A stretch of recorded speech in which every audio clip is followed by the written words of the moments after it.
Natuntun namin sa isang evacuation center sa Batangas si Dan Albert Hernandez, 21 anyos, may asawa at 4 na taong gulang na anak. Ayon kay Albert, nasa itaas sila ng crater nang mangyari ang unang phreatic explosion ng Taal noong January 12. Anya, siya na lamang ang nasa taas ng crater ng oras na iyon at wala pang isang oras ay natuyo na ang lawa sa bunganga ng bulkan. Dito na siya nagpasyang bumaba at lumikas. Ngunit inulan siya ng batikos nang muli siyang bumalik sa isla kasama ang kanyang bayaw at pinsan noong January 16. Muli niya itong kinuna ng video at ipinost sa social media. Paliwanag ni Albert, hindi naman siya mas marunong pa sa Feebox gaya ng ibinabato sa kanya. Hindi ko binigyan para magpasikat lang po kasi napakahalaga po sa akin ng lugar. Ganun po kahalaga sa akin ng lugar. Kahit kung may nangyari man po sa akin masama doon, wala pong dapat sisihin. Hindi po dapat sisiba kundi sa akin lang. Nang araw na iyon ay inililikas nila ang kanilang mga alagang kabayo. Bilang isang ipinanganak sa isla, hindi anya may iwasang balikan niya ang kinalakihang bulkan na nagbigay sa kanya ng biyaya sa marangal na paraan gaya ng kanyang mga ninuno. Para sa akin po sa pakaramdam ko, parang yung tira namin, parang ginunaw ng mundo namin. Bagamat sa mata ng iba ay mali ang kanyang ginawa, hiling ni Albert na maunawaan din siya ng mga tumutiligsa sa kanya at tulungan na lamang sila na makabangon. Sila po, hindi ko na po sila iniintindi. Wala naman po kwenta yung mga sinasabi na kasi hindi naman po nila alam ang pinagdadaanan. Kung sa kanila po mangyayari, baka maisip nila na tama ang ginagawa ko. Jun Suriao, UNTV, News and Rescue, Lipa City.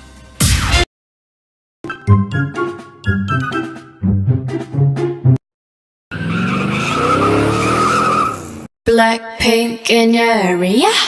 Tell me what you came for. Give me what the hell I want. Yeah, yeah.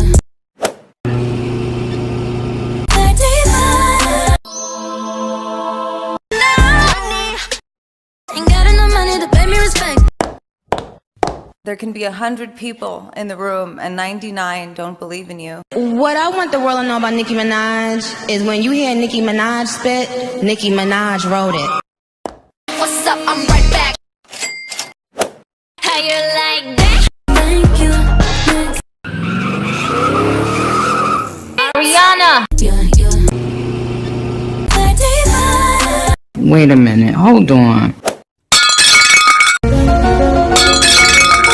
Where all my motherfucking money? Look.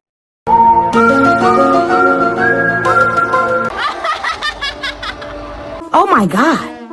Not on my watch. All my motherfucking money. Catch me if you can. Got my driver's license last week. What the fuck? Don't do it. Don't. I never found you funny. I never found you entertaining. I never found you smart. I just found you annoying.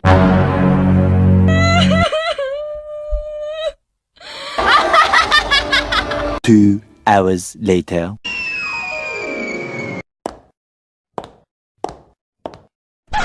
Oh my God. My motherfucking money.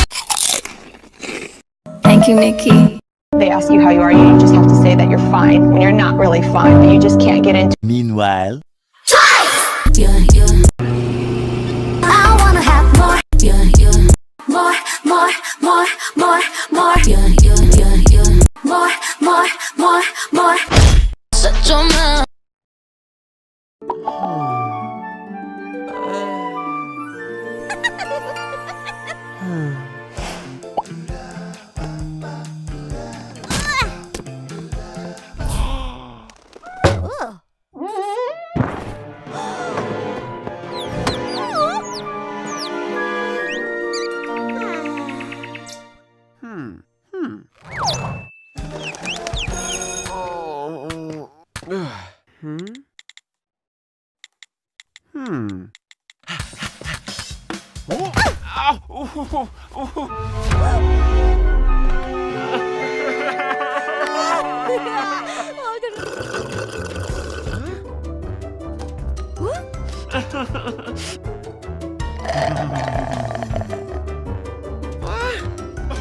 Oh.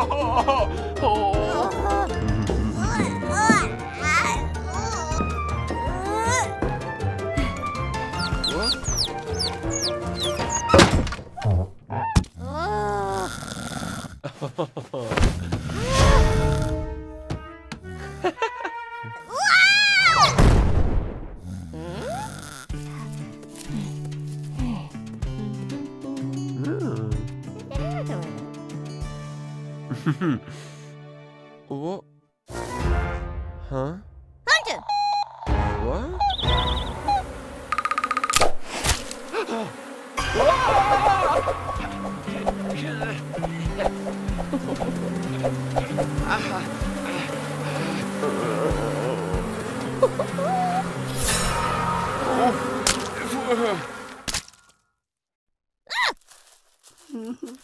Huh? God, no! Stop!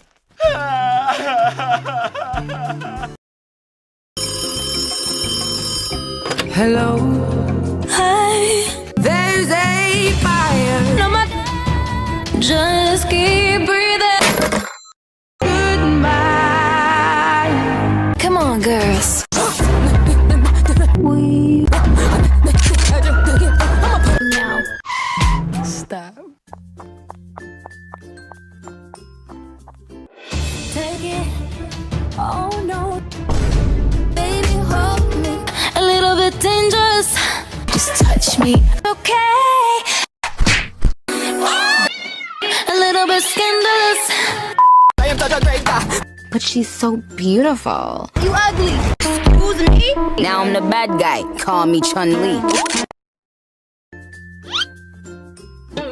Thank you, Nikki. Yeah, bitches better yeah like Ariana. Yeah. Hello.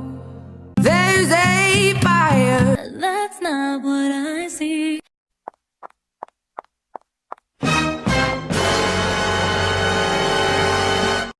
I know what I came to do. I let it fall. No! It's okay. There's a, yeah, no. The temperature's rising. Yeah, I'm on fire. Oh my God. It's me.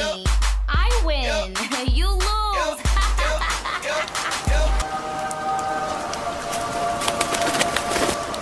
But I set fire to the rain. Isa nga sa mga laging inaabangang astronomical events sa mundo ang eclipse. Iyong isang uri niya na tinatawag na total solar eclipse kung saan saglit na natatakpan ng buwan ng araw, nangyari po ngayong araw. Yun nga lang, sa ilang lugar lang yan sa North America gaya ng Mexico, USA at Canada.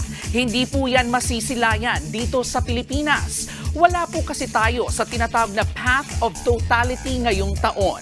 Dito, tumatapat iyong mismong anino ng buwan kaya halos 4 na minutong magdidilim na parang gabi kahit umaga pa. Ang nakikita lang po sa langit, iyong tinatawag naman na ring of fire o yung animoy korona ng araw. Amazing! Ang phenomena na yan, susunod na mararanasan sa April 20, 2042. At taliwas po sa mga sabi-sabi. Normal na nangyayari ito kada taon sa iba't ibang lugar. Hindi po totoong kinakain ng bakunawang araw, kaya saglit itong nawawala. Wala rin pong pruweba na signos ito ng katapusan ng mundo.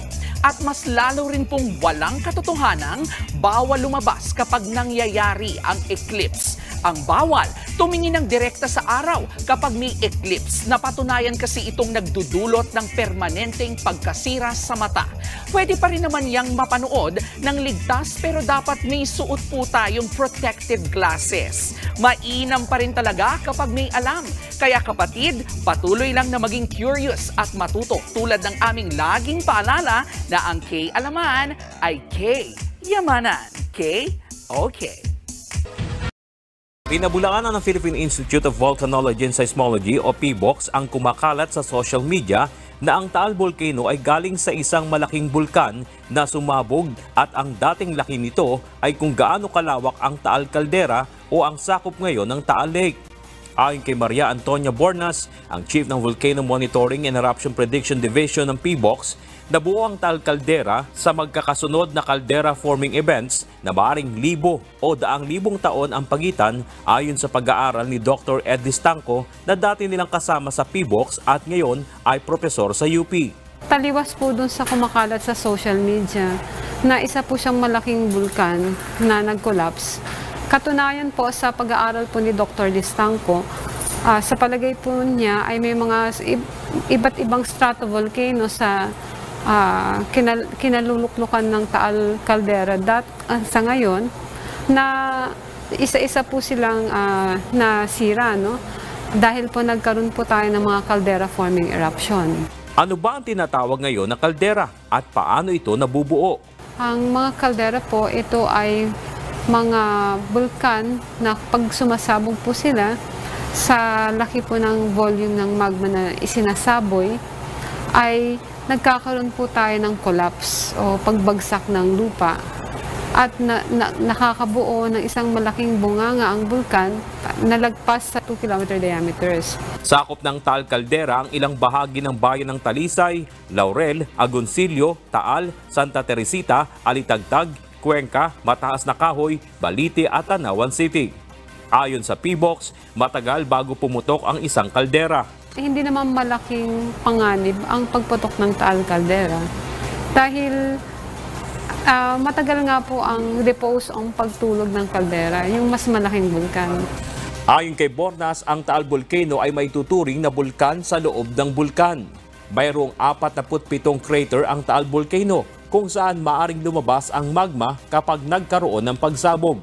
Isa lamang sa mga crater na ito ang binintiang malaki at hindi ito ang buong Taal Volcano, gaya ng karaniwang alam at kinalakihang paniniwala ng marami. Ang main crater naman ngayon ang nakikita natin na pinagmumula ng mga usok na ibinubuga ng nag-aalburutong bulkan. Ang mismong Volcano Island kung saan matatagpuan ang main crater ay sakop ng bayan ng Talisay at San Nicolas. Bernard Dadis, UNTV News and Rescue, Philippines.